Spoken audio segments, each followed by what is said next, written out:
listeners. Did you know that April is Stress Awareness Month? As caregivers, stress can be something we experience regularly and may need tools to help navigate. So for this month's podcast, we're revisiting an important conversation about stress and mental health. We know how challenging caregiving can be, but we want to remind you that we are here to help. Connect with us at scrc.care or call 858-268-4432 to get important resources and support.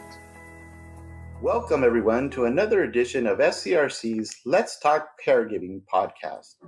I'm your host, Roberto Velasquez, President and CEO of SCRC, and I'm here as always with my co-host, Marta Rañón, Executive Vice President. Hi, Roberto. Hey, Marta. Today we have a special guest, Charity White Voth, a licensed clinical social worker for the County of San Diego. Charity is an Assistant Medical Services Administrator for the County of San Diego Health and Human Service Agency, the Behavioral Health Services Adult and Older Adult Systems of Care. She has worked in the field of social work for over 20 years with an emphasis on trauma, culturally specific services, and systems integration in areas of mental health, substance abuse, primary care, and policy. And I understand now during this crisis, you're part of a very special county COVID-19 team as well. Yes, that's correct. My role has shifted, as many of ours have, into addressing the immediate needs around responding to the COVID pandemic. Well, welcome, Charity, and thank you for joining us. We're really thrilled that you're here because we want to talk about, especially during these times, caregiver stress and depression. There's the stay-home order, COVID-19, a lot of isolation, and caregivers already go through so much stress as caregivers, taking care of their loved ones, managing all the day-to-day activities.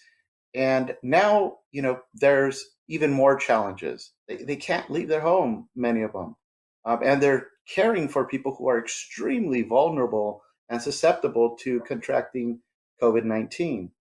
So this is a very poignant and opportunity to speak today. Yes, Roberto, I'm so glad that we're talking about this. And it's really great that we have Charity here with us because, a lot of our classes that we have throughout the county, we hear from caregivers who obviously tell us how challenging it is to be a caregiver. But now during this social isolation period, it's adding another level of stress. And we've even had to shift how we talk about self-care with our caregivers. Usually we talk about, hey, don't stay home, go outside, interact with people, go to the movies as a form of managing that stress. But obviously now you can't do that. So what do we tell caregivers now? And maybe Charity, you can, give us some suggestions or give us some tips. Sure. I think there is absolutely no doubt that this situation is just very difficult for people. And I think caregivers in this particular situation are no exception. In fact, I think that they are at a greater disadvantage or a greater struggle because they are, as you mentioned, Martha, they are limited in their capacity to do potentially the things that they once did to really kind of address some of that self-care or address some of those issues around overburden or feeling overwhelmed. Mm-hmm. So there are a number of things that we often, when we're working with caregivers, we try to support them with strategies. Much of those resources would center really around things that they potentially can do in or around the home.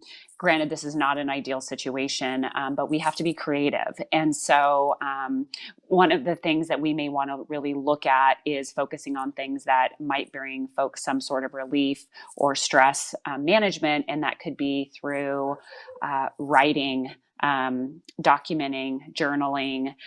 Another option is utilizing our telehealth platforms. So this has just been a big shift across our system of care, is how do we utilize telehealth, telecommunications, these various wonderful web-based platforms, though they can be clunky at times. How do we utilize those to really reach out to one another? Well, I'm glad you mentioned all that because, we work very hard to teach family caregivers to care for themselves. And Martha mentioned this in all her classes about self care. They always include that.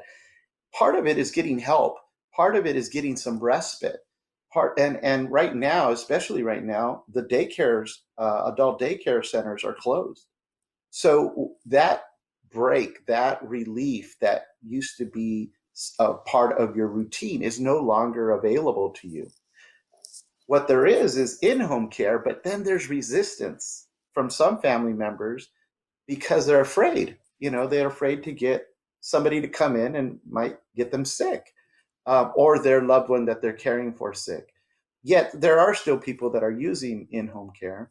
But these types of tips on ways to um, maybe engage themselves, mentally stimulation, that's very important because the outside stuff is not as available anymore.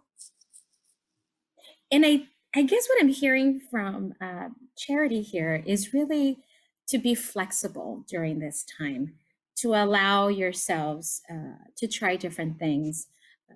That this is different for all of us. That this is the first time we've all been going through something like this. So our normal way of doing things has shifted, and now this is our new normal. I mean, we talk about that all the time for caregivers, and I like that you introduced the idea of being creative, even within your own home. What else can you do? I wonder if we could also talk about a little bit about how do you reach out to maybe the services, people like the programs that you work with, Charity, because a lot of caregivers tend to be reluctant, hesitant to reach out. So how do we make sure that people do, especially during this time, stay connected? So I think folks can reach out to a number of different resources. Definitely SCRC. I think we have a number of resources on our behavioral health services website. This is intended to assist the caregivers with connecting to various resources in the community, whether that is connecting, potentially recognizing, for example, if they're feeling excessive amounts of anxiety, or they're feeling run down, or they're excessively tired, excessively anxious. We have resources on our website and through SCRC to guide folks to that appropriate place. This might look like reaching out to your primary care physician to potentially connect with your federally qualified health center. In some instances, as we know, in many instances, telehealth is the only option right now, or that's limited in the amount of access. But providers have made an excellent job of making these services available via telehealth. Yeah, I would agree. I mean, I think the whole county has really done a great job of pivoting and going full on telehealth, phones, emails, websites, any way outside of being face to face in public with people to be able to continue to provide services to families. At SCRC, we feel our programs and services are essential because we provide so much emotional support along with our care, assessments and our care planning and helping guide families. But one of the things that has happened more so now, especially during this time, and we've always done this, but now we're doing it more, is checking in, phone calls to the families that are our clients and checking in and just seeing how they're doing. And I'll tell you that they're really grateful for these phone calls and we're getting some feedback. There's a lot of isolation. People are feeling so overwhelmed. I gotta share that our clinical staff has been fielding a lot of these calls, and what we are hearing from the public is thank you so much for having a live person answering my call. This is exactly what I needed. I didn't know where to begin, and I keep hearing ask for help, and I didn't know where to turn. And it's now more than ever so important to have that connection to, I keep saying in a couple of the classes that I've been doing virtually, connecting with others hasn't been prohibited. We can still connect via Zoom, via all these platforms, phone call even. But it's really difficult sometimes to do. So I am glad that people are feeling positive about connecting. Yeah, I think that continuing to encourage caregivers to reach out is essential. I do know, and we have received some feedback from folks that it's not the same, and we know it's not the same. You know, people like to have that in touch communication. They like to be able to sit in a group and share their experiences, and so just acknowledging for our caregivers that yeah, this is you're entitled to feel that way. You're entitled to feel, you know, this just doesn't feel right to me, but how can we all work together to do the best we can in this situation, knowing that it's only temporary, hopefully, that it's a temporary solution to a problem that as we move forward, we can gradually potentially reintegrate some of that face-to-face or some of that in-person contact that is so desired and so beneficial to overall caregiving support. Right. And this situation right now, and again, and I opened up with caregiving is already very stressful. When you're caring for somebody with a chronic disabling condition like Alzheimer's or, you know, something that is requires a lot of care and supervision, your stress levels are really high. You're already at a higher, greater risk for developing uh, burden and caregiver, perceived caregiver burden, and as well as clinical depression as a family caregiver. Now you add the stay home, isolation, limited access to the outside world. It just really, really exacerbates the situation. Let me tell you, and I don't know, Charity, if you had this experience, but especially with people who you're serving and during this time, but I even was having a hard time at the beginning of this whole situation.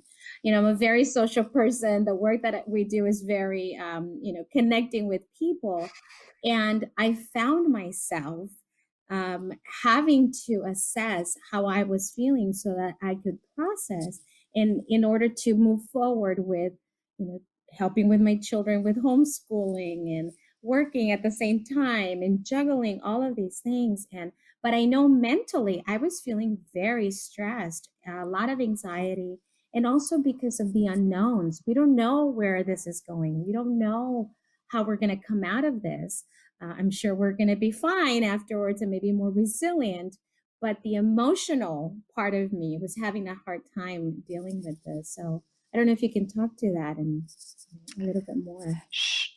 Sure. I think that the first step is recognizing, just like you did, Martha, that that is how you're feeling. That's where you are. And I think that most people are in the same boat. Most of us, including myself, have felt a very it's been a significant adjustment period to go to this, you know, at home all the time and isolated, not be able to go to the store, and then you have to wear a mask, and just these various different our lives look very different. And so I think the first step that we always um, want to encourage is that your feelings and experiences are valid. So however you're feeling, if your anxiety is through, you know, the roof, or you're feeling really depressed, those experiences are valid, and they're your experiences. So that's kind of the first step. I think the other thing that we know is that ensuring that people aren't setting expectations for themselves that are unrealistic. We're living in a time right now that we aren't as potentially productive as we once were. And so I think kind of normalizing some of those expectations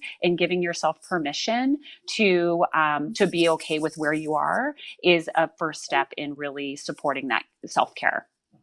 And one of the things that I was going to mention, and you know, recognizing the stress, acknowledging the stress, but knowing what that stress looks like for you as an individual. So, you know, are you having more difficulty focusing and making decisions? Is there changes in your sleep? Are you feeling more overwhelmed than you normally would? Looking at those types of things and kind of saying, okay, yeah, this is what stress looks like for me. But then what do you do about it? I mean, what are some ideas or what are some tips on what can you do to help, I don't know, relieve the stress or make yourself overcome, you know, those feelings? So I think that you know, first recognizing, as you mentioned, the something that's different for you. So and this is a challenge to do right now, because normally you would say, okay, if you're feeling an excessive amount of fatigue, if you're irritable, if you have muscle tension and aches, if you're having trouble sleeping, if you're sweating, if you're nauseated, excessive headaches, etc. Those are all physical symptoms of excessive stress, right? But right now, because our schedules are so uncertain, especially related to the things Martha said, there's so much anxiety, uncertainty in the world. You're being bombarded with messages from the media and who to believe. And so I think that in a normal environment, we would say, yes, point to these physical symptoms, emotional symptoms. But right now it's challenging, right? So how do you know what's normal versus, wow, I need to seek the help of a professional? So all that to say, you know yourself best. And so I think that we need to be our best advocates and monitor kind of these feelings and physically and emotionally how we're feeling. That being said, I think there are things you really draw on your previous ways of managing your stress, but they may just look different. So for example, if in the past I used to do a lot of outdoor physical activities to relieve stress, maybe now, or I used to go to the gym to relieve stress, maybe now managing my physical stress doesn't look like that, because there's a gym not available to me. So what do I do different? Can I walk? Can I go for a walk in my neighborhood? Can I lay out a mat on my back patio or in my living room and do deep breathing exercises or meditation, or do an online class there's several YouTube videos for exercise. There's several videos for meditation. So how can I continue some of the self-care strategies I used before, but in a different creative format? Well, and I think one Those of are the some really great tips. Yeah, and one of the things, I'm sorry for interrupting. I was just going to say one of the nice things is, music is so important, calming, nice music, and it's very therapeutic for yourself as an individual. But if you're also caregiving for somebody with Alzheimer's, and you put on some music that is calming and soothing, might help them in whatever situation they might be going through because they're so isolated. We've had some family members who have tell our clinicians, mom's having a real hard time understanding why no one visits or why she can't go to the store. And so those types of situations might be creating additional behavioral problems in the home.